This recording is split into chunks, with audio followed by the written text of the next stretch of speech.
with loving parents, supportive teachers, lovable classmates, and above all, a very loving God.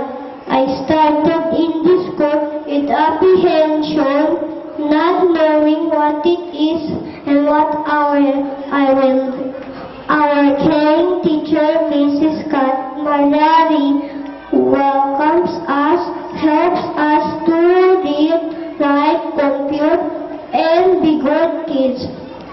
We made friends and know how to share, learn what is wrong and what is fair.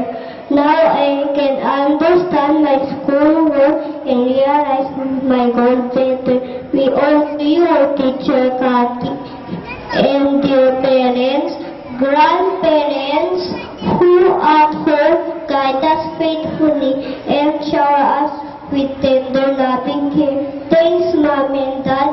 Thank you, Lolo and Lola. We love you. We are also thankful to have Ate Beth on our side, who attend to our needs, to our Lord, sustain us. Thank you very much and bless everyone. Thank you for sharing this day with us.